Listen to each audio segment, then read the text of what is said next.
Good morning, students. Jamshed Khan this side.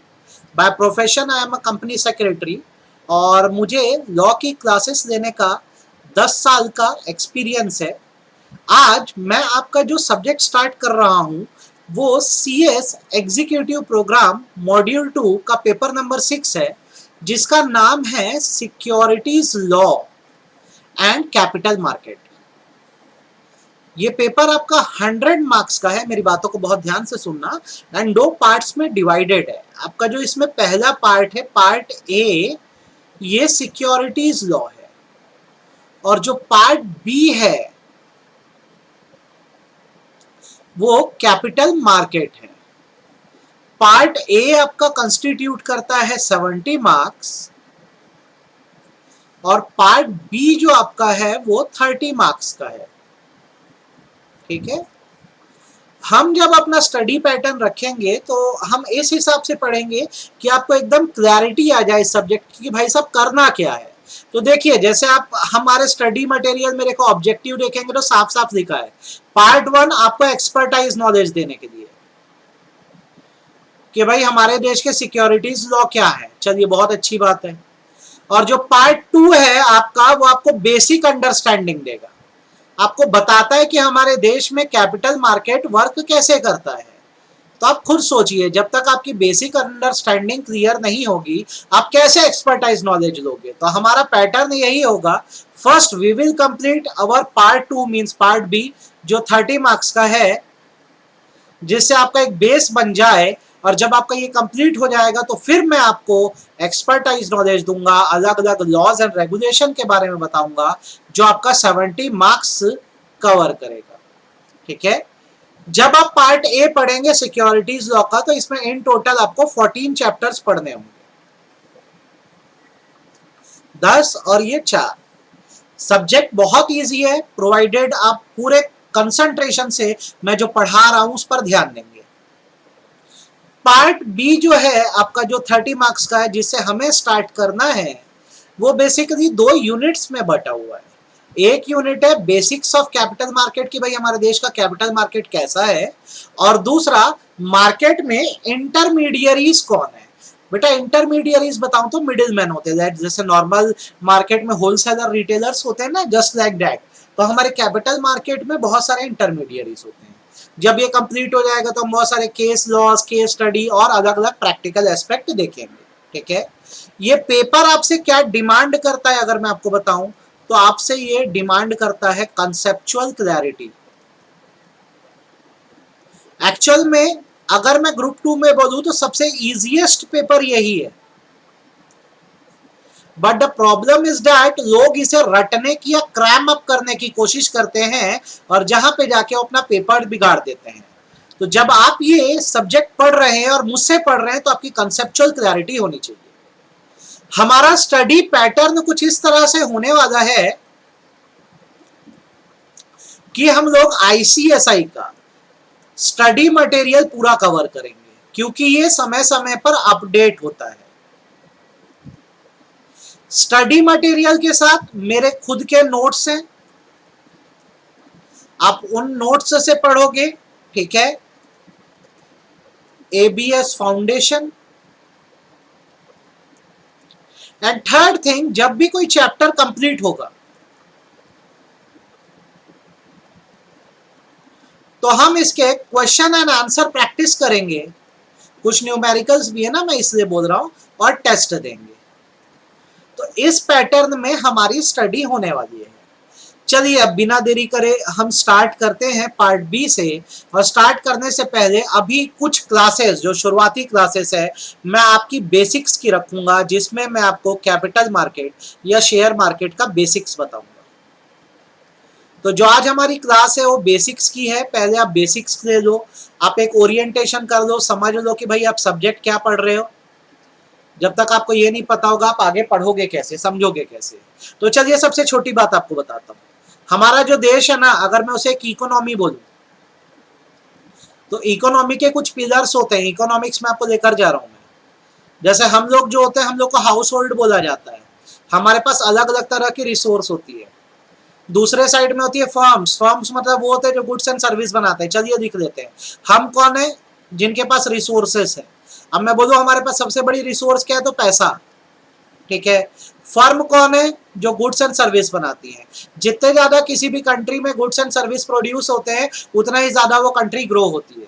उसके बाद economy को चलाने के लिए गवर्नमेंट होती है, ये बात आप बचपन से पढ़ते आए हो। और देन फॉरेन सेक्टर होता है, लाइक जो हम इंपोर्ट एंड एक्सपोर्ट करते हैं। तो अगर मैं ये कहूं कि हमें अभी बेसिक्स पढ़ना है, तो मैं क्या करूंगा, ये दो सेक्टर को ऐसे रिमूव कर दूंगा, गवर्नमेंट और फॉरेन सेक्टर को। मैंने लिखा इसलिए था ताकि आपको पता रहे कि हमारे इकोनॉमी के पिलर्स कौन कौन से हैं। अब मैं फोकस करता हूं हाउस होल्ड और फर्म पे। जैसे आप मेरी बात को थोड़ा सा ध्यान से सुनना, अच्छे समझना। अजय नाम का एक पर्सन है जिसके पास आज बहुत सारे पैसे हैं, लाइक मैं बोलता हूँ 20 लाख रुपीज है,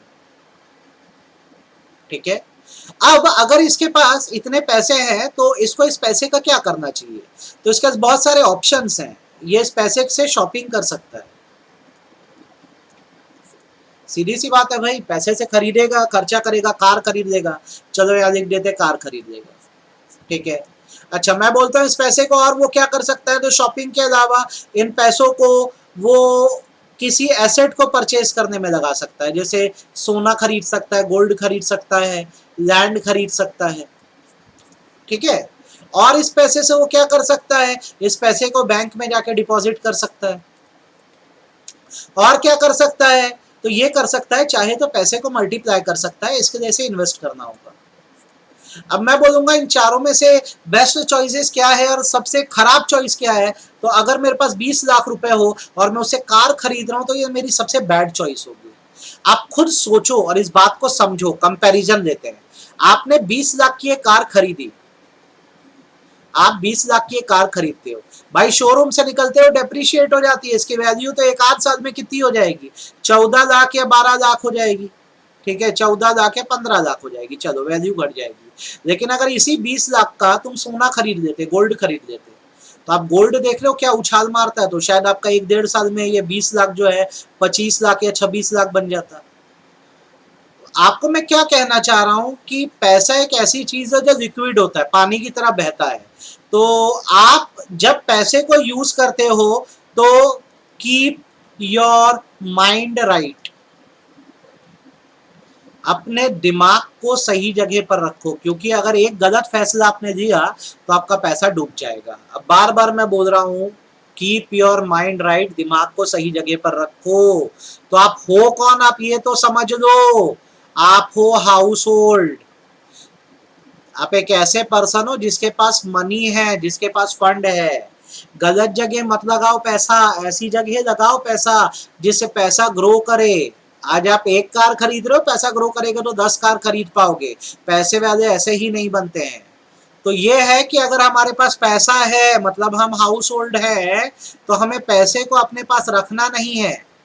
इस पैसे को हमें क्या करना है, इस पैसे को कहीं ना कहीं लगा देना है, ठीक है। हम इस पैसे को चाहे तो कहीं जमा कर सकते हैं। आप जानते हो पैसा कहाँ जमा करते हैं, बैंकों में जमा करते हैं। अच्छा जमा नहीं करना है, डिपॉजिट नहीं करना है, तो चलो भाई पैसे को इन्वेस्ट कर दो। इन्वेस्ट करने का मतलब मनी लगाने का रिस्क भी ले रहे हो। फायदा ये होगा कि ग्रोथ हुई तो बहुत ज्यादा हो जाएगी। तो आप हो हाउस होल्ड, आपके पास है पैसे, आप पैसे को इधर डिपॉजिट कर दो या कहीं इन्वेस्ट कर दो। तो जब भी आप जमा करोगे पैसे को, तो ये पैसे उन लोगों के पास जाएंगे जिनको पैसों की जरूरत है। जैसे बैंकों में पैसा डिपॉजिट करते हो, बैंक वाले पैसों को लोन पे दे देते हैं। आप पैसों का इन्वेस्ट करते हो तो भी पैसा जो है उनके पास पहुंचता है जिनको पैसों की जरूरत है। तो सपोज करो आपका पैसा फर्म के पास पहुंचा, तो फर्म जब अर्न करेगा तो इसका बेनिफिट आपको भी होगा, फायदा आपको भी होगा। अब सवाल ये है कि आपका पैसा जो है ये इस फर्म के पास पहुंचे कैसे, कैसे ट्रांसमिट हो। तो उसके लिए बेसिकली क्या किया जाता है, बीच में एक प्लेटफॉर्म की जरूरत होती है जिससे आपके जो पैसे हैं वो फर्म या बिजनेसमैन के पास पहुंचे, ताकि वो भी ग्रो करें और आपकी भी ग्रोथ करवाएं। तो इस प्लेटफॉर्म को हम कहते हैं financial market.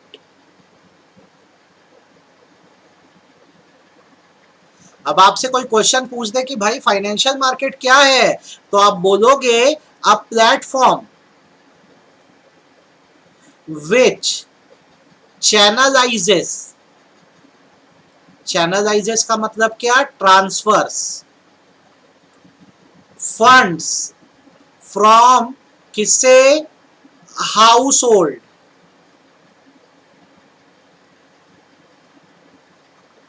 To the firm for productive purpose. घर में पड़े पड़े सड़ जाता ना आपका पैसा, या कहीं गलत जगह लगा देते तो नुकसान हो जाता ना, तो दे दो प्रोडक्टिव पर्पस के लिए फर्म को, ये ग्रो करेंगे तो आपकी भी ग्रोथ कराएंगे। तो जिस प्लेटफॉर्म के थ्रू आपका पैसा फर्म्स तक पहुंचता है उस प्लेटफॉर्म को हम लोग फाइनेंशियल मार्केट बोलते हैं। ठीक है, अब फिर से अपनी बात में रिपीट करता हूं, आप हाउस होल्ड हो, आप हाउस होल्ड हो, आपका पैसा जो है किस तक पहुंचाना है? हमें फर्म तक, ताकि वो कोई प्रोडक्टिव एक्टिविटी करे, देश की भी तरक्की हो, आपकी भी तरक्की हो। ठीक है, प्लेटफॉर्म का नाम आप जान गए हो, क्या है? फाइनेंशियल मार्केट,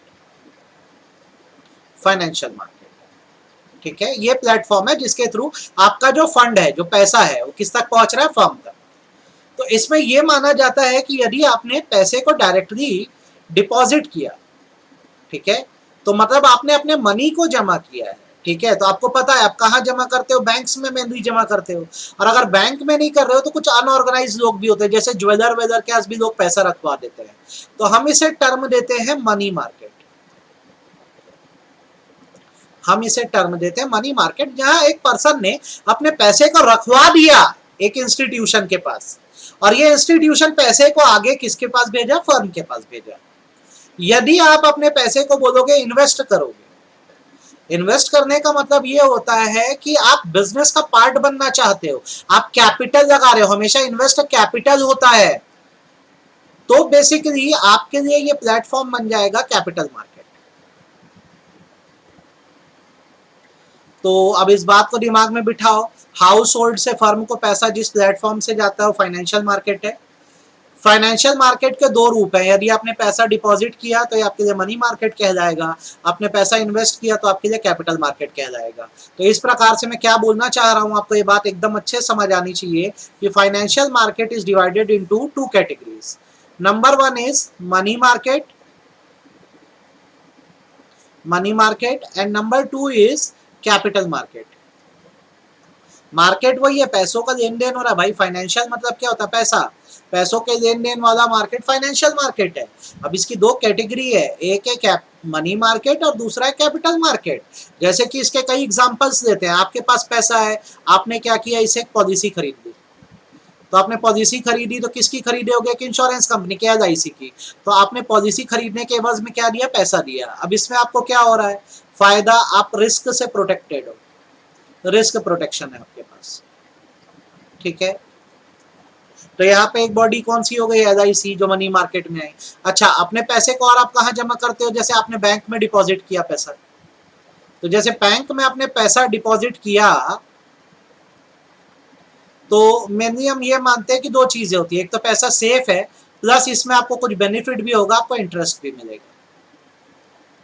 ठीक है, सिमिलरली आप अपने पैसे को क्या कर सकते हो? आप जमा कर सकते हो कुछ इंडिजिनस बैंकर्स के पास, जिनको सेठ बोला जाता है। ठीक, जैसे जेवर वेवर खरीदना, ज्वेलरी वेलरी खरीदना हो या गिरवी रखना हो, तो इसमें काम करते हैं। तो जहां पैसों का लेन देन हो रहा है उसको मनी मार्केट बोलते हैं। इंश्योरेंस कंपनी की पॉलिसी खरीदना, बैंकों में पैसा जमा करना, इनफॉर्मली कहीं पैसा जमा करना, ये सब मनी मार्केट में आता है।